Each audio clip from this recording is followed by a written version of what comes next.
For the Chinese Communist Party, its main source of confidence on the international stage comes from China's population dividend. As the second largest consumer market in the world, China has reaped significant benefits in the international market. However, this advantage may be slipping away. This young person born in 1995 is currently an entrepreneur in Shenzhen. Among all the young people she knows, almost none want to get married or have children. She said, "Do you know how low the desire for marriage and childbirth is among the post-90s generation in Shenzhen? I was born in 1996 in Chaoshan, and now I have no desire for marriage and childbirth. My focus is on making money. I currently run a digital media company in Shenzhen. Our company is made up entirely of post-90s individuals, and almost everyone is single. One of our directors is a guy born in 1994 who is single and has no desire for marriage or children. Another is a girl from Chaoshan who works in editing, also single and uninterested in marriage or children. We have two local girls from Shenzhen, one born in 1995, single with no desire for marriage or children, and another born in 1990 who is in a relationship with another girl. Then there are two guys born in 1998 and 1997, both in stable relationships but hesitant to marry due to the financial pressure of buying a house and raising children. The only married person in our team is a female director born in 1995, but she and her husband have no plans to have children. Her husband works in Shenzhen, but he's originally from Guangzhou, so they bought a house in Guangzhou to reduce financial stress. The funniest thing is, this married girl told me she feels embarrassed to wear her wedding ring in Shenzhen because everyone here is just focused on making money. She feels a bit ashamed to be a girl born in 95 and already married. Recently, there has been much news from the public about plummeting marriage and childbirth rates in mainland China, with worsening signs. Piling up divorces and a fertility rate lower than South Korea's are becoming the synonyms of Shanghai city. Numerous online posts indicate that it's now even difficult to secure a divorce appointment in Shanghai. In areas like Pudong, it can take over half a month to secure a divorce, requiring people to wait in line for their turn. Aside from the divorce rate, attention has also been drawn to Shanghai's total fertility rate, which has dropped to 0.6. This number indicates that the average woman in Shanghai has only 0.6 children, meaning roughly 1 in 2 women choose not to have children. This rate is lower than South Korea's, which last year set a record low at 0.72. According to demographic theory, a total fertility rate of 2.1 is needed to maintain population balance. However, Shanghai's rate doesn't even reach a third of that figure. There's also a widely circulated post online regarding marriage data stating that Sichuan reported that 14,771 couples registered for marriage on May 20th this year, which is an unofficial Valentine's Day in China. This is claimed as an increase of 13.4% compared to the same day last year. However, people discovered that last year on May 20th, Sichuan announced that more than 16,000 couples registered for marriage, clearly a decrease despite being reported as an increase. This post has since been edited and comments curated, indicating that the authorities are aware of their deceit and know people will discover it, yet they still continue to manipulate the information. Another post about birth data went viral with the chart from Changsha, Tianxing district reporting the number of births in the first quarter of 2024. The chart showed that in the first quarter of this year, only 17 births were reported in this district, with 11 firstborns, 5 secondborns, and 1 thirdborn. Additionally, Tianxing district has a resident population of 30,616. In 2023, the total reported births in this district were 86, with a birth rate of 2.8%. This news was verified on the Changsha Tianxing District Government website, and the chart content was confirmed to be accurate. However, subsequently the data was forcibly deleted. Beyond the numbers, the actions of young people also fully demonstrates that not getting married, not having children has become the trend.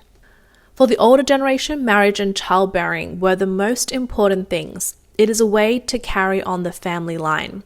Now, these things have become a source of shame and burden for the younger generation, indicating that under economic pressure, young people are becoming more clear-headed.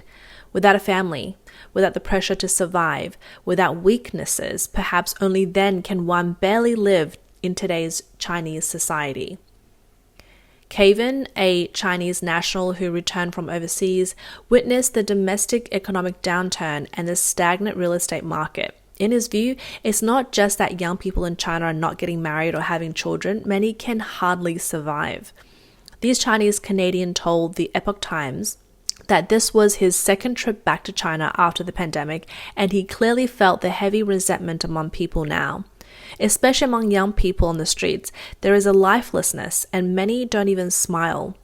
On the contrary, the elderly dancing in the squares are full of vitality. When the pressure of life cannot be relieved, for young people, the best choice is to satisfy themselves first, survive. This woman named Shu Qing is already 45 years old, unmarried and childless. Regarding her current living situation, she feels very content and believes that both paths, whether getting married and having children or not, ultimately lead to the same outcome, and she does not regret her choice. She said, "What is it like to be 45 years old without children? Occasionally I feel lonely, but mostly I feel fortunate. This loneliness isn't the kind that people might think of, like being old without children. Let's start with the fortunate part. At my age, compared to families with children, I have more freedom, both in terms of time and finances. I can do whatever I want, go wherever I please, without the financial burden of raising children, which means less economic pressure and more financial flexibility. I can enjoy life and pursue my hobbies without feeling guilty for spending time on myself. So far, I've really enjoyed this child-free middle-age happiness without anyone bothering me. However, being child-free has had the biggest impact and inconvenience in my social life. When I used to attend gatherings with friends who'd had children, they seemed to have a pity and misunderstanding towards me. Once at a gathering, two classmates were happily talking about the kids when another classmate loudly coughed and signaled with his eyes to stop the conversation, making me feel extremely awkward. If I told them I was happy, he would think I was just putting on a brave face. So I stopped attending such gatherings. Even with good friends who got married and had kids, their conversations revolved around their children, and I couldn't relate or was uninterested. Eventually, I started socializing less and less with friends and classmates. She also mentioned, on the flip side, having children is the same. Once you have kids and become a mom, you lose yourself, sacrificing some freedom. Nothing is perfect, so just enjoy whichever you have. I'm very much enjoying my life now. There are many similar cases on video platforms in China. Most of the people in these videos who remain unmarried and childless into middle age do not regret their choice. This gives more confidence to young people today choosing the path of not marrying or having children. The disheartened state of young people in China brings great fear to the CCP government because without young people getting married and having children, there will be no labor force or wealth to exploit. Looking at the current situation in Chinese society, the declining marriage and childbirth rates among young people have already brought many adverse chain reactions. For example, obstetrics departments are struggling to attract patients. Primary school and kindergartens are closing, and even university teachers' training programs are being forced to shut down. These phenomena have severely impacted the normal operations of Chinese society. After all, much of the infrastructure is built on the basis of a growing population. Obstetrics departments and hospitals used to be overcrowded with a severe shortage of beds. It was considered lucky if 7 or 8 pregnant women could be assigned one obstetrician. Now, it's the other way around, with 7 or 8 doctors and nurses attending to one pregnant woman.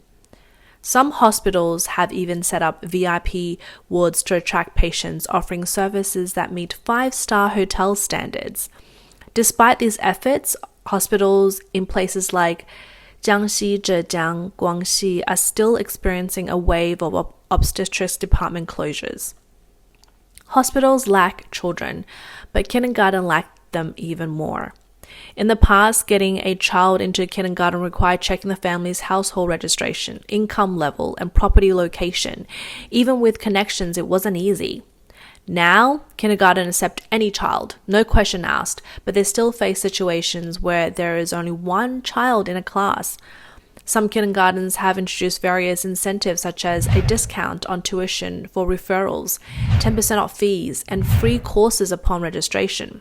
However, many still struggle to attract students and are forced to close. In 2022, over 5,000 kindergartens closed down in China, and in 2023, nearly 20,000 kindergartens shut their doors. Elementary schools are also facing a severe student shortage. In the past 5 years, over 10,000 elementary schools in China have closed. Fortunately, the low birth rate hasn't yet affected university admissions, but places like Sichuan and Shandong have already begun strictly limiting admissions to teacher training programs, especially in early childhood education. This is seen as a proactive measure to prevent the low birth rate from affecting university admissions in the future. In addition to the impact on social infrastructure, the CCP government fears the collapse of its regime and the damage to its domestic international image. Nowadays, young people around the world show a trend of reluctance towards marriage and childbirth, but the CCP government is the only one desperately trying to hide the low birth rate. In January this year, Chinese experts highlighted South Korea's marriage and childbirth data, stating that South Korea's fertility rate fell to 0.72 in 2023, a further decline of 0.06 from 2022. The analysis indicates that South Korea's birth rate is declining much faster than other economies, ranking the lowest among major global economies. Since South Korea is the only country in the world with a fertility rate below 1, and China's fertility rate is not below 1, why is the CCP government so ashamed of its own data and constantly deleting posts and censoring information? Firstly, the CCP sees losing the population dividend as a shameful thing. Previously, by relying on a vast number of cheap laborers, it attracts a large influx of foreign investment. Foreign businesses came, and the CCP profited from the labor cost differences without doing much work. Meanwhile, the industrial chains of Western countries gradually root in China, allowing the CCP to boast to the world that foreign companies can't do without the Chinese market. Since gaining the population advantage, the CCP started raising prices, from building rent to employee wages.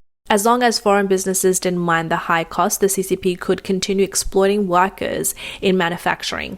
Now the young and able-bodied are collectively opting out, refusing to provide dividends for the CCP. This leaves the CCP with no domestic gains and becoming an international embarrassment. As their illusions crumble, the CCP naturally fears this outcome.